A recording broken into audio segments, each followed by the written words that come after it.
Halo, nama saya Marsyanda Intiani Putri dengan NPM 221137. Saya akan membacakan tentang Sokrates dari novel Dunia Sophie. Sokrates, orang yang paling bijaksana adalah orang yang mengetahui bahwa dia tidak tahu. Sophie segera mengenakan dasternya dan bergegas menuju dapur. Ibunya sedang berdiri di dekat meja dapur. Sophie memutuskan untuk tidak mengatakan apapun mengenai selendang sutra itu. "Apa ibu sudah mengambil koran?" tanyanya. Ibu berpaling. "Maukah kamu mengambilkannya untukku?" Sophie melesat keluar pintu dalam sekejap menuju kotak surat. Hanya koran, dia tidak boleh berharap akan mendapat jawaban dalam waktu dekat. Kiranya dia di halaman depan koran itu, dia membaca suatu mengenai batalion PBB Norwegia di Lebanon. Batalion PBB, bukankah itu cap pos yang terdapat pada kartu dari ayah Hilda? Namun perangkonya Norwegia, barangkali apa serdadu PBB Norwegia mempunyai kantor pos sendiri? Kamu menjadi sangat tertarik pada koran, kata ibunya ketika Sophie kembali ke dapur. Untungnya, ibu tidak lagi berbicara tentang kotak surat dan sebagainya, baik ketika sarapan maupun berselanjutnya. Pada hari itu, ketika ibu pergi berbelanja, Sophie membawa surat mengenai takdir ke sarang. Dia terkejut melihat sebuah amplop putih kecil di samping kaleng kue dengan surat-surat lain dari sang filosof. Sophie yakin dia tidak meletakkannya di sana. Amplop ini juga basah di sudut-sudutnya, dan di situ terdapat beberapa lubang, persis seperti yang telah diterimanya kemarin. Apakah sang filosof telah datang ke sini? Apakah dia tahu tentang tempat persembunyian rahasianya? Mengapa amplop itu basah? Semua pertanyaan ini membuat kepalanya pusing. Dia membawa surat itu dan membaca isinya. "Sophie yang baik, aku membaca suratmu dengan penuh minat dan bukannya tanpa sedikit penyesalan. Sayangnya, aku harus mengecewakanmu. Berkenaan dengan undangan itu, kita akan bertemu suatu hari nanti, tetapi mungkin agak lama juga sebelum aku dapat datang sendiri ke sana. Aku harus menambahkan bahwa mulai sekarang aku tidak lagi dapat mengirimkan sendiri surat-suratku. Lama-lama, itu akan terlalu berbahaya. Kelak, surat-surat yang akan dikirimkan oleh utusan kecilku. Selain itu, surat-surat tersebut akan dibawa langsung ke tempat rahasia di taman ini. Kamu boleh terus menghubungiku kapan saja kamu merasa perlu. Caranya, letakkan sebuah amplop merah jambu dengan sepotong kue atau segumpal gula di dalamnya. Jika utusan itu menemukannya, dia akan membawa langsung kepadaku." NB sungguh tidak menyenangkan menolak undangan seorang gadis muda untuk minum kopi, tapi kadang-kadang itu terpaksa dilakukan. NB lagi, jika kamu menemukan selembar selendang sutra merah di suatu tempat, tolong simpan baik-baik. Kadang-kadang barang milik pribadi suka tercampur-campur, terutama di sekolah dan tempat-tempat semacam itu. Dan ini adalah sebuah kursus filsafat. Salam, Alberto Knox. Sophie telah menjalani kehidupan hampir selama 15 tahun dan telah menerima begitu banyak surat di usianya yang masih muda, setidak-tidaknya pada setiap hari Natal dan hari ulang tahunnya. Tapi surat ini adalah yang paling aneh yang pernah diterimanya. Tidak ada cap pos di situ, bahkan surat itu tidak ditaruh di kotak surat, tetapi dibawa langsung ke tempat persembunyian Sophie yang paling rahasia di semak-semak tua. Kenyataannya bahwa surat itu basah pada musim semi dan kering juga merupakan suatu yang misterius. Yang paling aneh dari semuanya adalah selendang sutra itu. Tentu saja, sang filosof pasti mempunyai seorang murid lain, pasti begitu. Dan murid lain ini telah kehilangan selendang sutra merah, benar. Namun bagaimana benda itu bisa sampai di bawah tempat tidur Sophie? Dan Alberto Knox, nama macam apa itu? Suatu hal sudah jelas kaitannya antara sang filosof dengan Hilde Moller Knag. Tapi bahwa ayah Hilde sendiri sampai salah menuliskan alamat itu benar-benar tidak dapat dipahami. Sophie duduk lama sambil memikirkan hubungan apa yang mungkin ada antara Hilde dan dirinya. Akhirnya dia menyerah. Sang filosof telah menulis bahwa dia akan bertemu dengannya suatu hari nanti. Barangkali dia juga akan bertemu dengan Hilde. Dia membalik-balik surat itu. Kini dia juga melihat bahwa ada beberapa kalimat yang ditulis di belakang. Adakah sesuatu yang disebut kesopanan alamiah? Orang yang paling bijaksana adalah orang yang mengetahui bahwa dia tidak tahu. Pengetahuan yang sejati berasal dari dalam. Barang siapa mengetahui yang benar akan bertindak benar. Sophie tahu bahwa kalimat-kalimat pendek yang tertulis di dalam amplop putih itu dimaksudkan untuk mempersiapkannya menerima amplop besar berikutnya, yang akan tiba tak lama kemudian. Tiba-tiba dia mendapat gagasan jika si utusan datang ke sarang untuk mengirimkan amplop coklat itu. Sophie dapat duduk saja di sana menantikan pria itu, atau dia seorang wanita. Dia pasti hanya dapat bertanya-tanya hingga pria atau wanita itu memberitahunya tentang sang filosof. Surat itu menyebutkan bahwa si utusan itu kecil. Mungkinkah dia seorang anak? Adakah sesuatu yang disebut kesopanan alamiah? Sophie tahu bahwa kesopanan adalah kata yang sudah ketinggalan zaman untuk rasa malu misalnya, karena terlihat telanjang. Tapi, apa memang wajar untuk merasa malu karena itu jika sesuatu itu wajar? Pikirannya itu sama bagi setiap orang, jadi pastilah masyarakat yang menentukan apa yang boleh dan tidak boleh kita lakukan. Ketika nenek masih muda, tentu saja kita tidak boleh berjemur dengan dada terbuka. Tapi kini, kebanyakan orang menganggapnya wajar. Meskipun hal itu dilarang keras di banyak negara, inikah filsafat? Sophie bertanya-tanya. Kalimat berikutnya adalah orang yang paling bijaksana adalah orang yang mengetahui bahwa dia tidak tahu.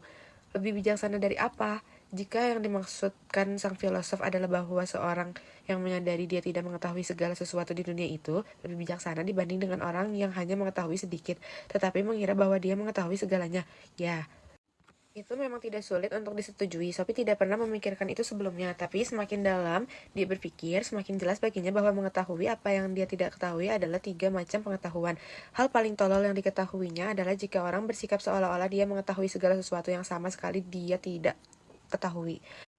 Kalimat berikutnya adalah tentang pengetahuan sejati yang berasal dari dalam. Tapi, bukankah semua pengetahuan itu masuk kepala setiap orang dari luar? Selain itu, Sophie dapat mengingat beberapa kejadian ketika ibunya atau para guru di sekolah berusaha untuk mengajarinya sesuatu yang belum pernah diterimanya. Dan dia baru benar-benar mengetahui sesuatu ketika dia telah menambah suatu pengetahuan kepada dirinya sendiri. Bahkan kadang-kadang dia tiba-tiba memahami sesuatu yang sama sekali tidak dia pahami sebelumnya. Itulah barangkali yang dimaksud orang dengan pencerahan. Sejauh ini, tidak ada masalah. Sophie mengira dia telah dapat mencerna dengan baik ketika pertanyaan pertama. Tapi pertanyaan berikutnya begitu aneh sehingga mau tak mau dia tersenyum. Barang siapa mengetahui yang benar akan bertindak benar. Apakah itu berarti bahwa jika seorang perampok bank merampok sebuah bank itu karena dia tidak mengetahui hal yang lebih baik? Sophie tidak berpendapat begitu. Sebaliknya, dia berpendapat bahwa dia anak-anak maupun orang dewasa melakukan hal tolol yang mungkin mereka sesali sesudahnya, justru karena mereka telah melakukan hal-hal yang bertentangan dengan penilaian mereka sendiri yang lebih baik. Ketika tengah duduk sambil berpikir, Sophie mendengar suatu menggerisik di tengah belukar kering di sisi lain pagar tanaman yang paling dekat dengan hutan. Mungkinkah itu si utusan? Jantungnya mulai berdegup lebih kencang. Kedengarannya seperti seekor binatang sedang mendekat dengan suara terengah-engah. Saat berikutnya, seekor labrador besar mendesak masuk ke dalam sarang. Mulutnya menggigit sebuah amplop coklat besar yang dijatuhkan di kaki Sophie. Itu terjadi begitu cepat sehingga Sophie tidak sempat bereaksi. Saat berikutnya dia duduk dengan amplop besar di kedua tangannya, dan si labrador keemasan telah berlari masuk ke hutan lagi. Begitu semuanya berlalu, dia baru bereaksi. Dia mulai menangis. Dia duduk seperti itu sejenak, kehilangan seluruh perasaan akan waktu. Lalu tiba-tiba dia melihat ke atas. Jadi itulah utusan yang termasyhur. Sophie menghembuskan nafas lega. Jelas itulah sebabnya mengapa pinggiran amplop-amplop itu basah dan ada lubangnya. Mengapa hal ini tidak pernah terpikir olehnya? Kini akal bisa menerima saran sang filosof agar menaruh sebuah kue atau segumpal gula dalam amplop jika dia menulis surat kepada sang filosof. Dia mungkin tidak selalu secerdas yang diinginkan, tapi siapa yang dapat menduga bahwa utusan itu adalah seekor anjing yang terlatih? Itu memang sedikit di luar kebiasaan. Kini dia bisa mengabaikan sama sekali keinginan memaksa si utusan untuk mengungkapkan tempat tinggal Alberto Knox. Sophie membuka amplop besar itu dan mulai membaca. Filsafat Athena. Sophie yang baik, ketika kamu membaca ini, kamu mungkin telah bertemu Hermes. Tapi kalau belum, kamu tambahkan di sini bahwa dia adalah seekor anjing. Tapi jangan khawatir, kelakuannya sangat baik dan lagi pula jauh lebih cerdas dibandingkan dengan banyak orang. Dia sama sekali tidak pernah berusaha untuk menimbulkan kesan bahwa dia lebih pandai daripada yang sebenarnya. Perlu juga kamu ketahui bahwa namanya bukan tanpa makna. Dalam mitologi Yunani, Hermes adalah utusan para dewa. Dia juga dewa para pelaut. Tapi kita tidak akan mengurusi hal itu. Setidaknya untuk saat ini, yang lebih penting adalah bahwa Hermes juga memberikan namanya untuk kata hermetik, yang berarti tersembunyi atau tak terjangkau. Bukankah tidak cocok dengan tugas Hermes untuk menjaga agar kita berdua tersembunyi satu sama lain? Jadi si utusan telah diperkenalkan. Tentu saja dia akan datang kalau namanya dipanggil dan berkelakuan sangat baik. Tapi kembali pada filsafat, kita telah menyelesaikan bagian pertama pelajaran itu. Aku mengacu pada para filosof alam dan tindakan mereka untuk tegas-tegas menjauhkan diri dari gambaran mitologis dunia. Kini Kita akan bertemu dengan 3 filosof klasik besar, Socrates, Plato, dan Aristoteles, masing-masing dengan caranya sendiri. Para filosof ini mempengaruhi seluruh peradaban Eropa. Pada filosof alam itu juga disebut pra-Socrates, sebab mereka hidup sebelum zaman Socrates. Meskipun Demokritus meninggal beberapa tahun setelah Socrates, semua gagasan termasuk filsafat alam pra-Socrates, Socrates mewakili suatu era baru secara geografis maupun temporal. Dia adalah filosof besar pertama yang dilahirkan di Athena, dan baik dia maupun kedua penerusnya hidup dan bekerja di sana. Kamu mungkin ingat bahwa Anaxagoras juga hidup di Athena sebentar, tapi kemudian diusir keluar sebab dia mengatakan bahwa matahari adalah sebuah batu merah panas. Nasib Socrates tidak lebih baik. Sejak zaman Socrates, Athena merupakan pusat kebudayaan Yunani. Juga penting untuk dicatat perubahan karakter dalam proyek filsafat itu sendiri, sementara ia berkembang dari filsafat alam hingga Socrates. Tapi sebelum kita menemui Socrates, mari kita ketahui sedikit tentang kaum Sofis yang menguasai panggung Athena pada masa hidup Socrates. Angkatilah Sofis, sejarah gagasan-gagasan itu seperti sebuah drama dengan banyak babak. Manusia sebagai pusat. Setelah sekitar 450 sebelum Masehi, Athena merupakan pusat kebudayaan di dunia Yunani. Sejak masa ini, filsafat mengambil arah baru. Para filosof alam hanya memusatkan perhatian pada hakikat dunia fisik semata. Karena itulah mereka menempati posisi sentral dalam sejarah sains di Athena. Minat kini dipusatkan pada individu dan kedudukannya dalam masyarakat. Secara lambat laun, demokrasi berkembang dengan majelis-majelis rakyat yang berpengadilan hukum. Agar demokrasi dapat dijalankan, orang-orang harus cukup berpendidikan agar dapat ambil bagian dalam proses demokrasi. Kita telah melihat di zaman kita sendiri bagaimana demokrasi yang masih muda membutuhkan keterbukaan pikiran masyarakat. Bagi para penduduk Athena yang paling penting adalah menguasai seni berpidato, yang berarti mengatakan berbagai hal dengan cara yang meyakinkan. Sekelompok guru dan filosof keliling dari koloni-koloni Yunani berkumpul di Athena. Mereka menamakan diri kaum Sofis. Kata Sofis berarti seorang yang bijaksana dan berpengetahuan di Athena. Kaum Sofis mencari nafkah dengan mengajar para warga negara dengan imbalan uang. Kaum Sofis mempunyai satu ciri yang sama dengan para filosof alam. Mereka bersifat kritis terhadap mitologi tradisional, namun pada saat yang sama kaum Sofis menolak apa yang mereka anggap sebagai spekulasi filsafat yang tidak berguna.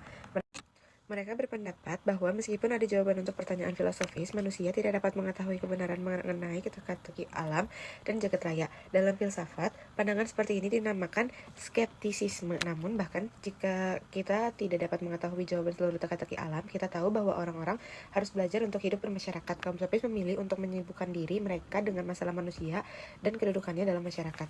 Manusia adalah ukuran dari segala sesuatu, kata seorang Sofis Protagoras kira-kira 485 tahun sampai 410 sebelum Masehi. Dengan itu, yang dimaksudnya adalah bahwa masalah apakah suatu itu benar atau salah, baik atau buruk, harus selalu dipertimbangkan dalam kaitannya dengan kebutuhan-kebutuhan seseorang. Ketika ditanya apakah dia percaya kepada para dewa Yunani, dia menjawab pertanyaan itu terlalu kompleks, sedangkan hidup ini terlalu singkat. Seseorang yang tidak mampu mengatakan dengan tegas apakah dewa-dewa atau Tuhan itu ada, dinamakan seorang agnostik. Kaum Sofis biasanya orang-orang yang telah banyak berpergian dan melihat berbagai bentuk pemerintahan, baik aturan maupun hukum setempat di negara-negara kota, biasanya negara beragam. Ini mendorong kaum Sofis untuk bertanya apakah yang alamiah dan apa yang diharuskan karena desa dari masyarakat. Dengan melakukan ini, mereka merintis jalan bagi timbulnya kritik sosial di negara-negara atau kota Athena. Misalnya, mereka dapat mengemukakan bahwa penggunaan ungkapan seperti kesopanan alamiah tidak selalu dapat dipertahankan. Sebab, jika memang kesopanan itu alamiah, mestinya itu adalah suatu yang terlahir bersama kita, suatu bawaan lahir. Tapi apakah itu memang bawaan lahir? Ataukah itu karena desakan masyarakat? Bagi seorang yang telah menjalani dunia, jawabannya mestinya sederhana, adalah tidak alamiah atau bukan bawaan lahir. Jika kita merasa malu bertelanjang di tempat umum, sopan atau tidak jelas merupakan masalah aturan sosial. Seperti yang dapat kamu bayangkan, kaum musafir Sofis itu menciptakan pergaulan sengit di Athena dengan mengemukakan bahwa tidak ada norma mutlak untuk menentukan apa yang benar dan apa yang salah. Socrates sebaliknya berusaha untuk membuktikan bahwa beberapa norma itu sesungguhnya mutlak dan secara universal benar. Siapakah Socrates? Socrates 470 sampai 399 sebelum Masehi barangkali adalah tokoh paling penuh teka-teki dalam seluruh sejarah filsafat. Dia tidak pernah menulis sebaris kalimat pun, namun dia merupakan salah seorang filosof yang mempunyai pengaruh paling besar terhadap pemikiran Eropa. Dan itu sama sekali bukan karena cara kematiannya yang dramatis. Kita tahu dia dilahirkan di Athena, dan bahwa dia menjalani sebagian besar hidupnya di alun-alun dan pasar untuk berbicara dengan orang-orang yang ditemuinya di sana. Pohon-pohon di daerah pedesaan tidak mengajarkan apa-apa padaku, katanya. Dia juga dapat tenggelam dalam pemikiran selama berjam-jam tanpa henti. Bahkan pada masa hidupnya, dia dianggap agak membingungkan. Dan tak lama setelah kematiannya, dia dianggap sebagai pendiri sejumlah aliran pemikiran filsafat yang berbeda-beda. Kenyataan bahwa dia begitu penuh teka-teki dan membingungkan telah memungkinkan berbagai aliran pemikiran yang berlainan untuk menyatakan dia sebagai pendirinya.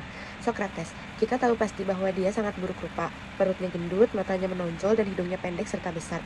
Namun, dikatakan bahwa batinnya sangat bahagia. Juga dikatakan bahwa Anda dapat menemukan pada masa sekarang, Anda dapat menemukan di masa lampau, tapi Anda tidak akan pernah menemukan padananya. Sekalipun demikian, dia dihukum mati karena aktivitas filsafatnya. Kehidupan Sokrates hanya dapat kita ketahui melalui tulisan-tulisan Plato, yaitu salah seorang muridnya yang menjadi salah satu filosof terbesar sepanjang masa. Plato menulis sejumlah dialog atau diskusi-diskusi yang dramatisasi mengenai filsafat, tempat dia menggunakan Sokrates sebagai tokoh utama dan juru bicaranya. Karena Plato menyuarakan filsafatnya sendiri melalui mulut Sokrates, kita tidak dapat yakin apakah kata-kata dalam dialog-dialog itu benar pernah diucap olehnya. Maka tidak mudah untuk membedakan antara ajaran-ajaran Sokrates dan filsafat Plato. Masalah yang sama menimpa banyak tokoh sejarah lain yang tidak meninggalkan penjelasan tertulis. Contoh klasik tentu saja adalah Yesus. Kita tidak dapat merasa yakin bahwa Yesus dalam sejarah itu benar-benar mengucapkan kata-kata yang dinyatakan oleh Matias dan Lukas berasal dari dirinya. Begitu pula, apa yang sesungguhnya diucapkan oleh Sokrates dalam sejarah akan selalu diliputi misteri. Namun, siapa Sokrates sesungguhnya relatif tidak penting. Penggambaran Plato mengenai Sokrates itulah yang telah mengilhami para pemikir dunia barat selama hampir 2500 tahun. Seni berdiskusi. Hakikat seni Sokrates terletak dalam fakta bahwa dia tidak ingin menggurui seseorang. Sebaliknya, dia memberi kesan sebagai seorang yang selalu ingin belajar dari orang-orang lain yang diajaknya bicara. Jadi, bukannya memberi kuliah seperti layaknya seorang guru tradisional, dia mengajak berdiskusi. Tentu saja dia tidak mungkin dapat menjadi seorang filosof termasyhur kalau dia membatasi diri dengan hanya mendengarkan orang-orang lain. Dia pun tidak akan dihukum mati jika begitu, tapi dia hanya mengajukan pertanyaan-pertanyaan, terutama untuk memulai percakapan seakan-akan dia tidak mengetahui apa-apa. Dalam diskusi itu, dia biasanya berhasil membuat para penentangnya mengakui kelemahan argumen-argumen mereka, dan karena tersudut, mereka akhirnya menyadari apa yang benar dan apa yang salah. Sokrates yang ibunya adalah seorang bidan sering mengatakan bahwa ilmunya itu seperti ilmu bidan. Dia tidak melahirkan sendiri anak itu, tapi dia ada untuk membantu selama kelahiran. Begitu pula Sokrates menganggap tugasnya seperti membantu orang-orang melahirkan wawasan yang benar. Sebab pemahaman yang sejati harus timbul dari dalam diri sendiri. Itu tidak dapat ditanamkan oleh orang lain, dan hanya pemahaman yang timbul dari dalam itulah yang dapat menuntun kepada wawasan yang benar. Akan aku kemukakan dengan lebih jelas, kemampuan untuk melahirkan adalah suatu ciri alamiah. Dengan cara yang sama, setiap orang dapat menangkap kebenaran filosofis jika mereka mau menggunakan akal sehat sendiri.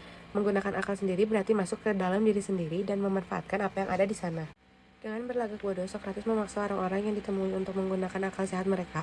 Sokrates dapat berpura-pura bodoh atau menunjukkan dirinya lebih tolol daripada yang sebenarnya. Kita menamakan ini ironi Sokrates. Ini memungkinkan untuk terus mengungkap kelemahan pemikiran orang-orang. Dia tidak keberatan untuk melakukan ini di tengah alun-alun kota. Jika kamu bertemu Sokrates, kamu mungkin akan dipermalukan di depan publik. Maka tidaklah mengherankan bahwa sejalan dengan berlalunya waktu, orang-orang menganggapnya sangat menjengkelkan, terutama orang-orang yang mempunyai kedudukan tinggi dalam masyarakat. Athena itu seperti seekor kuda yang lebam. Demikian perkataan yang sangat terkenal, dan akulah pengganggu yang menyenggatnya agar beringas. Apa yang kita lakukan terhadap para pengganggu, Sophie? Suara ilahi.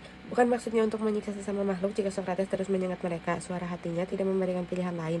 Dia selalu mengatakan bahwa dia menyimpan suara ilahi dalam dirinya. Sokrates mengajukan protes misalnya terhadap tindakan menghukum mati orang.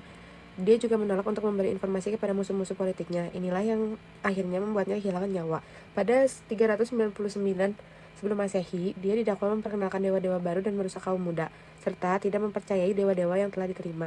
Dengan mayoritas tipis, juri yang terdiri dari 500 orang menyatakan bersalah. Besar kemungkinan dia dapat mengajukan kelonggaran setidak-tidaknya dia dapat menyelamatkan nyawanya dengan setuju atau untuk meninggalkan Athena. Tapi kalau dia melakukan ini, dia bukanlah Sokrates. Dia menghargai hati nuraninya dan kebenaran lebih tinggi dibanding dengan nyawanya sendiri. Dia meyakinkan juri bahwa dia hanya bertindak demi kepentingan negara. Namun, dia tetap dihukum untuk meminum racun cemara. Tak lama kemudian, dia minum racun itu di hadapan sahabat-sahabatnya dan meninggal. Mengapa Sophie? Mengapa Socrates harus mati? Orang-orang telah mengajukan pertanyaan ini selama 2400 tahun. Namun, dia bukan satu-satunya orang yang dalam sejarah yang mempertahankan pendirian hingga akhir hayatnya dan menyongsong kematian demi keyakinannya. Aku telah menyebutkan Yesus sebelum ini. Dan sesungguhnya ada beberapa hal yang sama antara keduanya. Bagi Yesus maupun Socrates adalah tokoh yang penuh teka-teki. Juga bagi rekan-rekan sezaman mereka, tak satu pun di antara mereka menuliskan sendiri ajaran-ajarannya. Maka kita terpaksa mempercayai gambaran yang kita dapatkan tentang mereka dari murid-murid mereka. Tapi kita tahu bahwa mereka berdua adalah jagoan dalam seni berdiskusi. Mereka berdua berbicara dengan keyakinan diri yang khas dan dapat memikat. Tapi juga menjengkelkan orang. Dan yang tak kalah penting, mereka berdua percaya bahwa mereka berbicara atas nama sesuatu yang lebih besar daripada mereka sendiri. Mereka menentang kekuasaan masyarakat dengan mengecam segala bentuk ketidakadilan dan korupsi. Dan akhirnya aktivitas-aktivitas mereka mengakibatkan mereka kehilangan nyawa. Pengadilan Yesus dan Socrates juga menunjukkan kesejajaran yang sangat jelas. Mereka berdua dapat menyelamatkan diri sendiri dengan memohon belas kasihan. Namun mereka merasa mempunyai sebuah misi yang pasti gagal kecuali jika mereka tetap teguh pada pendirian hingga akhir hayat. Dan dengan menyongsong kematian secara berani, mereka berhasil mendapatkan pengikut yang sangat banyak juga setelah mereka meninggal. Aku tidak bermaksud menyarankan bahwa Yesus dan Socrates itu sama. Aku hanya ingin menunjukkan fakta bahwa mereka berdua mempunyai pesan yang terkait erat dengan keberanian pribadi mereka. Seorang badut di Athena, Socrates, Sophie. Kita belum selesai dengannya. Kita telah membicarakan metodenya, tapi apakah proyek filsafatnya? Socrates hidup pada masa yang sama dengan para sofis. Seperti mereka, dia lebih berminat pada masalah manusia dan tempatnya di dalam masyarakat daripada masalah kekuatan alam. Sebagaimana dikatakan oleh seorang filosof Roma, Cicero, mengenai dirinya. Beberapa ratus tahun kemudian, Socrates menurunkan filsafat dari langit, mengantarkannya ke kota-kota, memperkenalkannya ke rumah-rumah, dan memaksanya untuk menelaah kehidupan, etika, kebaikan, dan kejahatan. Tapi Socrates berbeda dari para sofis dalam satu hal yang sangat penting. Dia tidak menyanggup dirinya sebagai seorang sofis, yaitu seorang yang pandai dan bijaksana. Tidak seperti kaum sofis, dia mengajar bukan untuk mendapatkan uang. Tidak, Socrates menyebut dirinya seorang filosof dalam pengertian yang sebenarnya. Dari kata itu, filosof sesungguhnya berarti orang yang mencintai kebijaksanaan. Apakah kamu duduk dengan nyaman, Sophie? Karena untuk seluruh pelajaran ini, kamu harus memahami sepenuhnya perbedaan antara seorang sofis dan seorang filosof. Kaum sofis mendapatkan uang untuk penjelasan-penjelasan mereka yang ruwet, dan sofis semacam ini telah ada sejak zaman prasejarah. Aku mengacu pada semua guru, sekolah, dan orang yang menganggap dirinya tahu segalanya, yang sudah puas dengan sedikit pengetahuan yang mereka miliki, atau yang membual bahwa mereka mengetahui segala hal mengenai subjek-subjek yang sedikit pun tidak mereka ketahui. Barangkali kamu pernah bertemu beberapa sofis semacam ini dalam usiamu yang masih belia. Seorang filosof sejati, Sophie, sama sekali berbeda, sangat berkebalikan sesungguhnya. Seorang filosof mengetahui bahwa dalam kenyataannya hanya sedikit yang diketahuinya. Itulah sebabnya dia selalu berusaha untuk meraih pengetahuan sejati.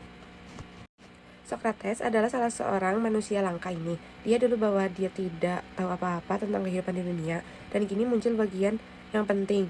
Dia merasa gelisah karena hanya sedikit sekali yang diketahuinya. Oleh karena itu, filosof adalah seorang yang mengakui bahwa ada banyak hal yang tidak dipahaminya, dan dia merasa terganggu karenanya. Dalam pengertian itu, dia masih lebih bijaksana daripada semua orang yang membual tentang pengetahuannya. Mereka mengenai segala sesuatu yang tidak mereka ketahui. Orang yang paling bijaksana adalah orang yang mengetahui bahwa dia tidak tahu. Kataku sebelum ini, Socrates sendiri berkata, hanya satu yang aku tahu, yaitu bahwa aku tidak tahu apa-apa. Ingat pertanyaan ini, sebab itu adalah pengakuan yang langka, bahkan di kalangan para filosof. Lagi pula, bisa berbahaya sekali mengucapkan itu di depan umum karena nyawamu jadi taruhannya. Orang yang paling subversif adalah orang yang selalu bertanya. Memberi jawaban tidaklah begitu berbahaya. Mengajukan satu pertanyaan dapat lebih memancing ledakan dibandingkan dengan 1000 jawaban. Kamu ingat cerita tentang baju baru sang maharaja? Maharaja sesungguhnya telanjang bulat, tapi tidak seorang rakyat pun berani mengatakannya. Tiba-tiba seorang anak berteriak, tapi dia tidak mengenakan apa-apa. Itu adalah anak yang berani. Sophie, seperti Socrates yang berani mengatakan pada orang-orang betapa sedikit yang dia ketahui manusia. Bersamaan antara anak-anak dan filosof sudah kita bicarakan sebelumnya. Tepatnya, umat manusia di hadapan pada sejumlah pertanyaan sulit yang tidak dapat kita temukan jawabannya yang memuaskan. Maka muncul dua kemungkinan. Kita dapat memperdayai diri sendiri dan seluruh dunia dengan berpura-pura bahwa kita mengetahui segala hal yang harus diketahui. Atau kita dapat menutup mata terhadap masalah-masalah penting dan tinggal diam. Dalam hal ini manusia terbagi. Secara umum, mereka merasa sangat yakin atau sama sekali tidak peduli. Keduanya merayap jauh ke dalam bulu-bulu si kelinci. Itu seperti membagi sebungkus kartu menjadi dua tumpukan, Sophie. Kamu meletakkan kartu-kartu hitam di satu tumpukan dan yang merah di tumpukan yang satunya. Tapi berulang kali si badut muncul dari kartu hati atau clever. Wajik atau Skop, Sokrates adalah badut di Athena. Dia tidak merasa yakin dan tidak pula acuh tak acuh. Yang diketahuinya hanyalah bahwa dia tidak tahu apa-apa dan hal yang mengganggunya. Maka dia menjadi filosof yang tidak mau menyerah tetapi terus berusaha tanpa kenal lelah mencari kebenaran. Diceritakan bahwa seseorang penduduk Athena pernah bertanya kepada peramal di Delphi tentang siapakah manusia yang paling bijaksana di Athena. Sang peramal menjawab bahwa Sokrates adalah orang yang paling bijaksana dari semua manusia. Ketika Sokrates mendengar ini, dia sangat terkejut. Dia pasti tertawa, Sophie.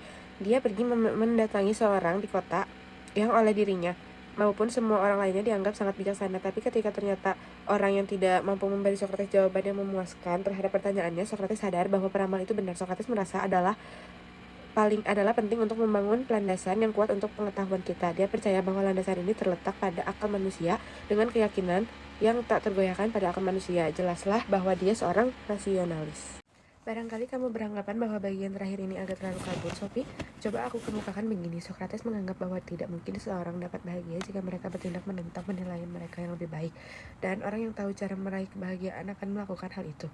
Oleh karena itu, orang yang tahu apa yang benar akan bertindak benar. Sebab, untuk apa orang memilih menjadi tidak bahagia? Bagaimana pendapatmu, Sophie? Dapatkah kamu menjalani kehidupan yang bahagia jika kamu terus melakukan hal-hal yang jauh di lubuk hati kamu tahu salah? Banyak sekali orang yang berbohong dan menipu dan menjelek-jelekan orang lain. Apakah mereka sadar bahwa semua ini tidak benar atau tidak adil?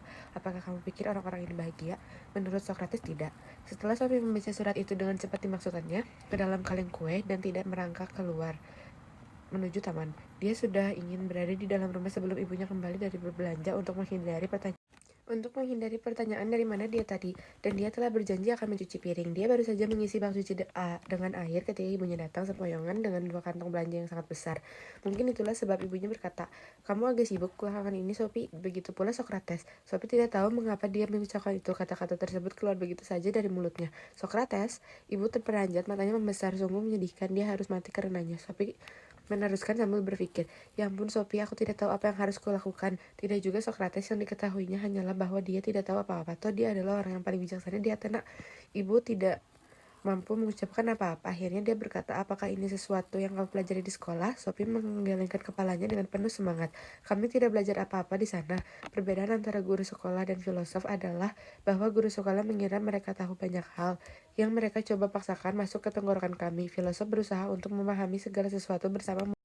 Kini kita kembali pada kelinci putih lagi. Kamu tahu, aku menuntut untuk diberitahu siapa sesungguhnya teman priamu. Kalau tidak, aku akan mulai menganggap dia sedikit terganggu otaknya. Sophie berbalik membelakangi tumpukan piring-piring itu dan menunjuk ibunya dengan lap piring. Bukan dia yang terganggu, tapi dia yang suka mengganggu orang lain untuk mengunggah mereka dari kelembaban. Sudah cukup, kukira dia terlalu kurang ajar. Sophie kembali pada kecuciannya. Dia tidak kurang ajar dan juga tidak sopan, kata Sophie, tapi dia berusaha untuk meraih kebijaksanaan sejati. Itulah perbedaan besar antara seorang badut yang sesungguhnya dan semua kartu lain dalam bungkus itu. Apakah kamu bilang seorang badut? Sophie mengangguk. Pernahkah ibu berpikir tentang kenyataan bahwa ada banyak hati yang wajik dalam sebungkus kartu dan banyak sekop dan clever, tapi hanya ada satu badut? Sungguh menyedihkan. Bagaimana kamu membalas ucapan ibu, Sophie? Dan bagaimana ibu bertanya? Ibunya telah menyimpan semua bahan makanan. Kini dia mengambil koran dan pergi ke ruang duduk. Sophie mengira dia menutup pintu lebih keras daripada biasanya. Sophie selesai mencuci piring dan naik ke kamarnya. Dia telah meletakkan selendang sutra merah di rak lemari dinding paling atas bersama balok-balok Lego. Dia menurunkan dan mengamatinya dengan cermat. Hilda